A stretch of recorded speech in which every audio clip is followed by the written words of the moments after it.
Bonjour à tous et bienvenue pour ce 11e épisode dont on reparle, le format qui résume l'actualité des sujets évoqués sur la chaîne.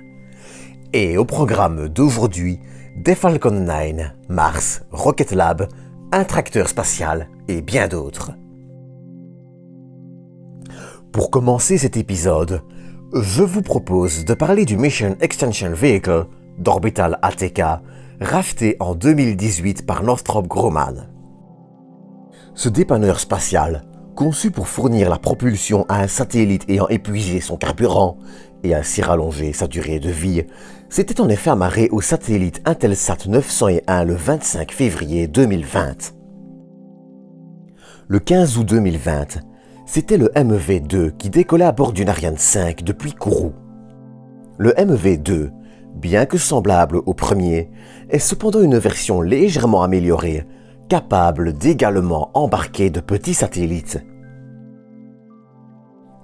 Le MEV-2 s'est finalement amarré au satellite Intelsat 10-02 le 12 avril 2021 pour prolonger sa carrière de 5 ans. Le 2 mai, c'était la mission Crew One, lancée le 4 novembre 2020 vers l'ISS qui prenait fin avec le retour sur Terre des astronautes Michael Hopkins, Victor Glover, Shannon Walker et Soichi Noguchi. Le 7 mai, c'était vers Mars que les yeux se tournaient, avec le 5e vol du petit hélicoptère Ingenuity qui s'en allait rejoindre un nouveau site d'atterrissage à 129 mètres de là. Pour la suite, au lieu de faire date par date, je vous propose de terminer la petite partie d'actualité d'Ingenuity. D'ailleurs, je n'en avais pas encore parlé, mais lors de son 4e vol, le rover Perseverance a réussi à enregistrer le son de l'hélicoptère.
Le 23 mai, Ingenuity allait effectuer son 6e vol et expérimenter également sa première anomalie. Durant son vol, qui devait lui faire parcourir 115 mètres, Ingenuity se mettra à osciller dangereusement, allant même, parfois, jusqu'à s'incliner de 20 degrés.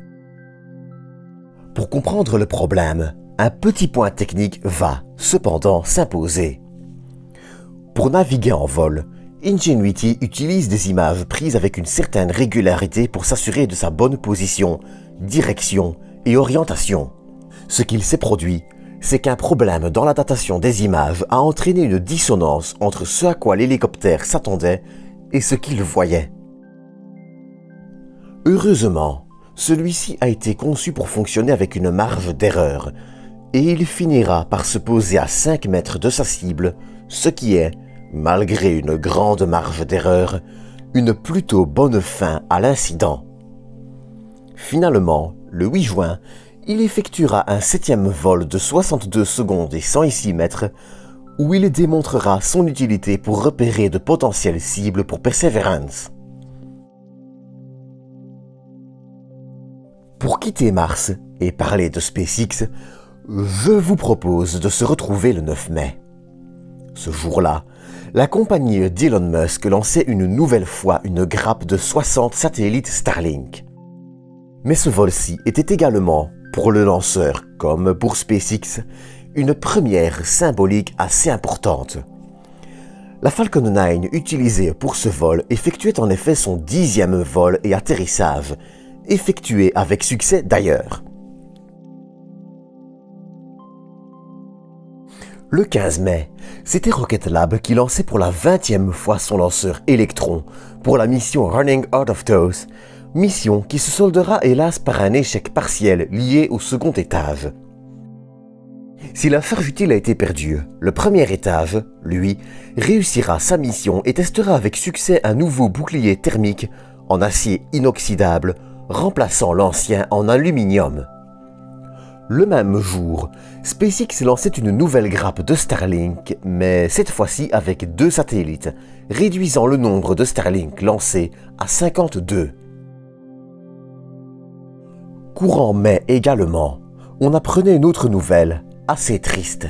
United Launch Alliance aurait en effet l'intention d'utiliser un lanceur Atlas V pour le lancement de la mission USSF-51, au lieu du nouveau lanceur Vulcan initialement prévu. Ce choix, qui prolonge un peu la carrière d'Atlas, ce qui est moins triste, s'explique hélas par les retards de Blue Origin sur les moteurs BE4 qui propulseront Vulcan et la New Glenn. Le 29 mai, c'était la Chine qui lançait la mission Tianzhou 2, un cargo qui allait ravitailler le module Tianhe, cœur de la nouvelle station spatiale chinoise. Ce ravitaillement fournira les denrées nécessaires à l'équipage du 7e vol habité chinois, la mission Tianzhou 12, qui devrait décoller le 17 juin. Enfin, l'ESA annonçait à son tour récemment la sélection d'une mission vers Vénus. Envision est un orbiteur qui devrait être lancé vers 2030 et dont le radar est d'ailleurs sensiblement semblable à celui de la mission américaine Veritas. Mais Envision étant un sujet à part entière, je vous propose de terminer cet épisode-ci et de parler bientôt de cette mission dans une vidéo dédiée.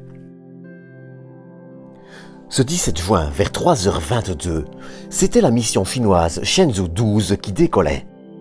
L'équipage, constitué de 3 taïkonautes dont je vais éviter de massacrer le nom et dont je vais plutôt afficher le nom à l'écran, s'en allait pour un séjour de 3 mois à bord du module Tianhe. D'ailleurs, si vous désirez en apprendre plus sur cette station, je vous mets en description et en fiche le lien de l'épisode dédié qui sera beaucoup plus complet que les 2-3 phrases de cet épisode. Quelques heures plus tard, à 10h24, la mission réalisait le premier contact avec le module Tianhe et débutait alors la procédure d'amarrage.